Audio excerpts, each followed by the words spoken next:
साईं राम। बाबा कहते थे, मेरे भक्त शिरडी में ऐसे खींचे चले आते हैं जैसे धागे से बंधी हुई चिड़िया स्वयं आपकी तरफ खींची चली आती है। बाबा सच्चे अर्थों में पूर्ण सद्गुरु थे। वो नश्वर का ज्ञान कराते थे और जो शाश्वत है उसका बोध भी कराते थे। बाबा के रहते हुए उनकी ख्याति चारों तरफ फैल गई थी। वे हर समय भक्तों से घिरे रहते थे, लेकिन बाबा की देह त्याग के बाद उनकी ख्याति कई गुना और बढ़ गई। हर समय उनकी मस्जिद में भीड़ लगी रहती थी। बाबा सबकी कामना पूर्ण करते थे। बाबा घट घट के वासी और अंतर्यामी थे। हर किसी के मन की बात को वो जानते थे। ऐसे ही एक भक्त लक्ष्मीचंद की कहानी हम कहेंगे।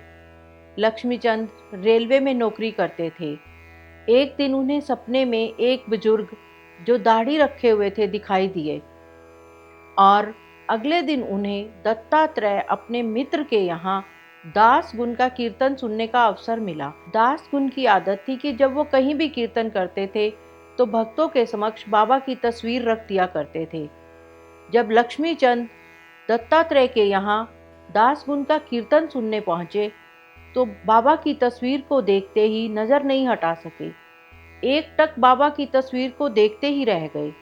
उन्हें अपना सपना याद आ गया। क्या देखते हैं कि जो सपने में उन्होंने देखा था हूबहू वही तस्वीर थी।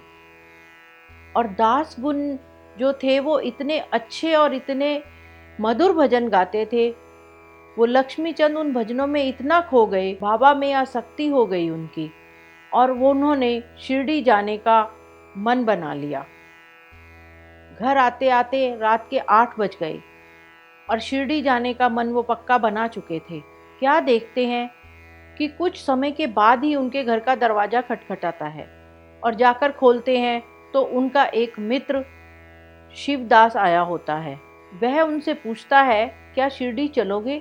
यह सुनकर वह खुश बहुत ज़्यादा होते हैं, लेकिन उससे ज़्यादा उन्हें अचंभा होता है कि पहले सपना, फिर वो कीर्तन, कीर्तन में बाबा की तस्वीर और वही हूबहू चेहरा, और अब शिरडी जाने का मन बनाया।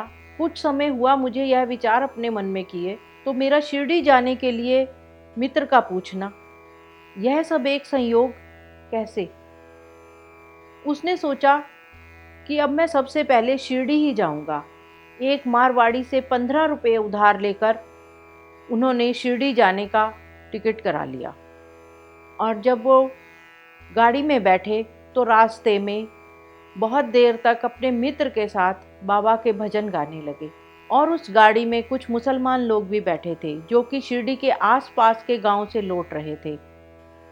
पहली बार शिरडी जा रहे थे लक्ष्मीचंद, उत्सुकता बहुत थी। तो वह उन मुसलमानों से बाबा के बारे में चर्चा करने लगे, बाबा के बारे में पूछने लगे। उन्होंने बताया कि बाबा बहुत समय से शिरडी में रहते हैं, वह एक पहुँचे हुए संत हैं। यह सुनकर वह बहुत प्रसन्न हुआ। अब कोपर गांव पहुंचने पर उसने बाबा से भेंट करने पर कुछ अमरूद भेंट देने का मन बनाया, लेकिन बाबा के ख्यालों में ऐसा खोया कि अमरूद लेना ही भूल गया। और जब वह शिरडी में उतरे तो दूर से मस्जिद की पताकाएं उसे दिखाई देने लगी। तो वह तांगे में बैठकर उस तरफ रवाना हुए। लेकिन क्या देखते हैं कि तांगे के पीछे एक वृद्ध महिला सिर पर टोकरी रखे हुए जिसमें कि अमरूद हैं, उनकी तरफ दौड़ी चली आ रही है। अमरूद को देखकर उसे फिर याद आया कि मैंने बाबा से भेंट करने के लिए अमरूद लिए ही नहीं। तो उसने तुरंत तांगे को रुकवाकर कुछ अमरूद खरीदे। तो वह वृद्ध स्त्री बोली कि बाकी जो अमरूद बचे हैं वो मेरी तरफ से बाबा को भेंट कर देना। बाबा की तरफ उनकी यह भक्ति देखकर वह हैरान था और इसी तरह वो शिरडी पहुंच गया। जाकर पूजा का सामान लेकर बाबा से मिलने वह शिरडी में गया और बाबा को अमरूद भेंट किए, बाबा की पूजन किया। तो बाबा क्या कहते हैं कि आते तो मुझसे मिलने हो और रास्ते में लोगों से पूछताछ करते हो। लोगों से क्या पूछना, अपनी आंखों से देखो ना, खुद दर्शन करो। लोगों से क्यों पूछते हो? बाबा ने एक प्यार भरी डांट उसे दी, जैसे एक बाप अपने बेटे को प्यार से डांटता है। वह अपलक बाबा को देखे जा रहा था और आंखों से आंसू बह रहे थे कि बाबा तो अंतर्यामी हैं, बाबा सबके मन की जानते हैं। बाबा को यह भी पता है कि मैंने रास्ते में किसी से बाबा के बारे में चर्चा की थी। दर्शन करने के बाद वह भोजन करने बैठ गया और भोजन में उसने नैवेद्य में सांझा खाया और जाकर आराम करने लगा। अगले दिन जब वह मस्जिद आया, बाबा का पूजन किया और फिर अगले दिन वो सांझा की उम्मीद लगा के बैठ गया कि आज भी प्रसाद में सांझा मिलेगा, लेकिन आज सांझा नहीं मिला। अब अगला तीसरा दिन आया तो उसे बहुत भूख लगी थी और उसे सांझे की भी चाह थी और उसकी कमर में दर्द हो रहा था। उस दिन श्यामा ने बाबा से पूछा कि आज मीठे में क्या बनाएं? तो बाबा कहने लगे आज सांझा बना लो। जब भोजन करने सब बैठ गए तो बाबा क्या कहते हैं लक्ष्मी चंद को, लक्ष्मी आज सांझा खाओगे? कमर में दर्द है, सब ठीक हो जाएगा, चिंता मत करो। अब ये दूसरा वाक्य था जब बाबा ने उसके अंतर्मन की बात को जाना था। वो गदगद हो गया, बाबा की तरफ लगातार देख रहा था और आंखों से आंसू। उसे सांझे का प्रसाद मिला तो उसने बड़े चाव से पेट भरकर उस प्रसाद को खाया और जितने दिन वो शिरडी में रहा, इस दौरान उसे चावड़ी में जलूस जो निकलता है उसके दर्शन करने का अवसर भी मिला।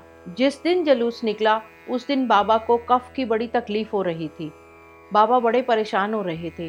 वह मन में सोच रहा था कि बाबा को किसी की नज़र लग गई है। जब जलूस दोबारा से वापस मस्जिद में पहुंच गया तो बाबा श्यामा से क्या कहते हैं, श्यामा मुझे लगता है कि ये जो कफ की तकलीफ मुझे हो रही है वह किसी की कुदृष्टि पड़ गई है, मुझे किसी की नज़र लग गई है।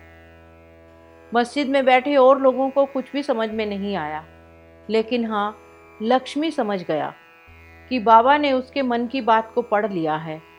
पहली ही यात्रा में यह तीसरा अवसर था जब बाबा उसके मन की बात को जान रहे थे। वह गदगद हो रहा था कि पहली ही बार मैं शिरडी आया हूँ और बाबा की इतनी कृपा मुझ पर, इतने दयालु हैं बाबा। लक्ष्मी चंद ने कहा कि मैंने ईश्वर को देखा तो नहीं, लेकिन मुझे नहीं लगता कि आपके सिवा कोई और ईश्वर भी है। यह कहते हुए वह बाबा के चरणों से लिपट गया और जार जार रोने लगा। बाबा ने उसे कंधे से उठाकर अपने पास बिठाया और प्यार से बोला, जो श्रद्धा और विश्वास से मेरी शरण में आएंगे हमेशा ऐसे ही मेरा प्यार पाएंगे और सदा सुखी रहेंगे। ओम साईं राम।